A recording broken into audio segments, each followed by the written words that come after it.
जय हिंद। देखिए इस वीडियो में समझते हैं कितनी देर और कितनी बार संभोग करने से महिला के अंदर गर्भ ठहरता है। तो सबसे पहले समझते हैं कि कब लड़की गर्भ धारण के लिए तैयार होती है। अब ध्यान समझिएगा, जब लड़की का उम्र 11 साल और 13 साल का हो जाता है ना, तब लड़की के अंदर क्या होता है, तो पीरियड आता है। क्या आता है, ये पीरियड आना शुरू होता है। इसे महामारी और मासिक धर्म बोलते हैं। यानी कहने का मतलब क्या है, जब लड़की 11 और 13 साल की हो जाती है तब इसके अंदर से पीरियड आना शुरू होता है। अब जब लड़की के अंदर से पीरियड आना शुरू हो जाता है तब लड़की क्या हो जाती है, तो संभोग के लिए तैयार होती है। लेकिन इसका भी एक उम्र होता है। अगर किसी लड़की में 13 साल में 15 साल में अगर गर्भ ठहरता है, या तो बच्चा कुपोषण हो जाएगा, चाहे बच्चा गर्भ में क्या होता है, मर जाता है। काहे मर जाता है, क्योंकि ये जो 11 और 13 साल का जो समय होता है उस समय लड़की के अंदर क्या होता है, तो हार्मोन्स बनना तेज हो जाता है। अब उसी दौरान अगर कोई लड़की संभोग करती है, अगर गर्भ ठहर भी जाता है, या तो बच्चा मर जाएगा या तो कुपोषण पैदा होता है। लेकिन एक सही समय पे अगर संभोग किया जाता है तो एक अच्छा सा बच्चा पैदा होता है। लेकिन अगर कोई भी लड़की 16 साल के बाद अगर संभोग करती है, संभोग करने के दौरान अगर गर्भ में बच्चा ठहर जाता है तो बच्चा क्या होता है, अच्छे से पैदा होता है। कहाँ पैदा होता है भैया,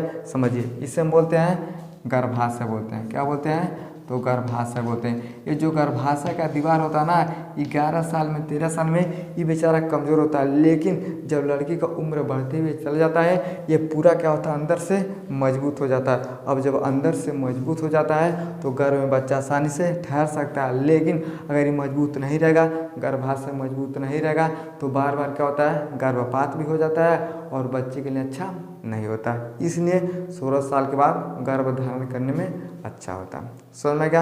अब हम ही समझते हैं भैया कि कितनी देर तक संभोग करने से गर्भ ठहरता है। तो इसका कोई मतलब नहीं है कि कितना देर तक आप संभोग कर सकते हैं, ये आपके इम्यूनिटी के ऊपर निर्भर करता है। जैसे मान लीजिए, अगर मान लीजिए किसी के अंदर शीघ्र पतन नाम का बीमारी है। कौन सा बीमारी है, इसे हम बोलते हैं शीघ्र पतन बोलते हैं। इसमें क्या होता है, तो जैसे आप संभोग करने के लिए जाइएगा ना, तो 1 मिनट से लेके 3 मिनट के अंदर क्या होता है, आपके वीर्य का रसस्खलन हो जाता है। अब आप बताइए, 1 मिनट से लेके 3 मिनट के अंदर आपका रसस्खलन हो जाता है। हो सकता है कि इसी बीच में आपका स्पर्म वेजाइना के अंदर एंट्री कर लेता है। अब समझिए, इसे हम बोलते हैं तो वेजाइना बोलते हैं। क्या बोलते हैं, वेजाइना।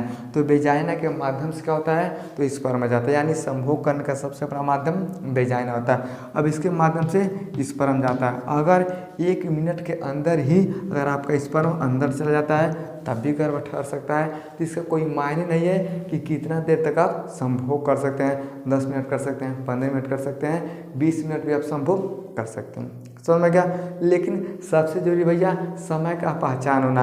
अगर सही समय पे सही काम नहीं करते हैं तो नुकसान हो जाता है। जैसे मान लीजिए आदमी को जाना है बाहर कमाने के लिए, बेचारा सऊदी दुबई जा रहा है। अब कहेगा हमको एयरपोर्ट पे 6 बजे पहुंचना है, लेकिन कोई कमी हो गया, कोई दिक्कत हो गया, ये पहुंच गया 7 बजे। और जब 7 बजे पहुंचेगा ना, तो इसका क्या हो जाएगा भैया, गलत हो जाएगा टाइम। और जब टाइम गलत हो जाएगा तो सऊदी दुबई नहीं जा पाएगा।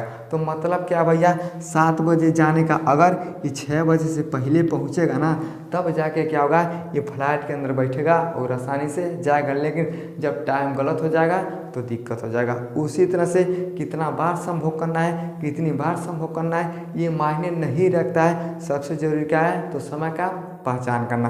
अब थोड़ा समय के विषय में हम आपको बताते हैं। अब समझिए, गर्भ ठहरने के लिए सही समय क्या होता है, समझिए क्या होता है सही समय, तो ओव्यूलेशन का समय, इसी समय अंडा बाहर आता है, संभोग इसी समय पे करें।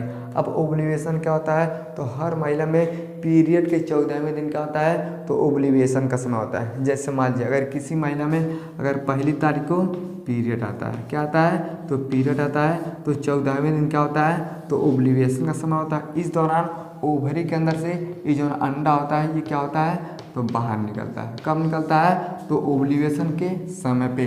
यानी इसी समय को आपको जानना पड़ेगा। तो ओव्यूलेशन के समय पे जैसे अंडा बाहर निकलता है, इस दौरान आप संभोग करते हैं तो आसानी से क्या होता है, गर्भ ठहर जाता है। अब कब करना है तो 12 तारीख को कर सकते हैं, 13 तारीख को कर सकते हैं, 14 तारीख 15 तारीख को भी आप क्या कर सकते हैं तो संभोग कर सकते हैं, क्योंकि अंडा एक दिन बाद भी निकल सकता है। समय क्या यानी सबसे जरूरी क्या है तो समय का पहचान करना। उस समय क्या होता है तो ओव्यूलेशन का, तो हर महिला के पीरियड के 14वें दिन बाद क्या होता है तो ओव्यूलेशन का समय होता है। पहली तारीख को आएगा तो 14वें दिन होगा, 16 तारीख को आएगा तब वो 14वें दिन, 5 तारीख को आएगा तब वो 14वें दिन। अब आपको काउंट करना है कि अगर 5 तारीख को आ रहा है तो 14वां दिन कब होगा तो कब होगा तो 14 5 19वें दिन क्या होगा तो ओव्यूलेशन का समय होता है। समय का तो आपको क्या करना है समय का पहचान करना। अब हम ही समझते हैं कि कितनी बार करें तो कई बार कर सकते हैं। क्यों कर सकते हैं भैया, क्योंकि स्पर्म जो होता है अंडे तक पहुंचना जरूरी है।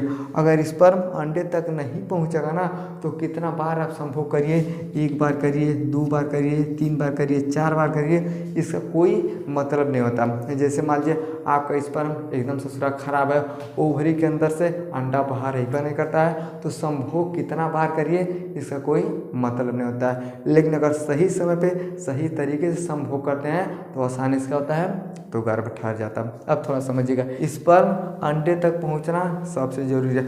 अगर स्पर्म अंडे का मिलन नहीं होगा तो गर्भ में बच्चा नहीं ठहरता। अब समझिए स्पर्म इस तरह से ये जाता है। अब जैसे जाता है इसे हम बोलते हैं तो फिलिपियन ट्यूब बोलते हैं। अब फिलिपियन ट्यूब में ये 3 से लेकर 5 दिन तक जीवित रहता है, लेकिन जो अंडा होता है ये ससुरा क्या होता है तो केवल 24 घंटा जीवित रहता है। तो अब संबंध एक दिन अतरा के भी बना सकते हैं, लेकिन अगर निषेचन के समय पे अगर ये दोनों नहीं मिल पाएंगे भैया तो मतलब क्या होगा संबंध बनाने का कोई मतलब नहीं होगा।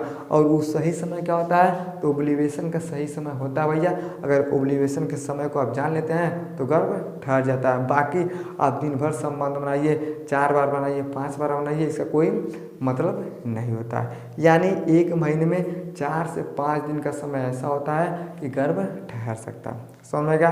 तो इस तरह से अगर सही समय पे आप संभोग करते हैं तो देखिए 1 बार भी संभोग करिएगा तभी बच्चा रुक जाएगा, 5 मिनट संभोग करिएगा तब भी बच्चा रुक जाता है। समझ में आ गया। आई होप आपको समझ में आ गया कि कितने देर तक हमें संबंध बनाना चाहिए और कितनी बार बनाना चाहिए ताकि घर में बच्चा रुक सकता है। समझ में आ गया। तो वीडियो को लाइक शेयर सब्सक्राइब जरूर करें। जय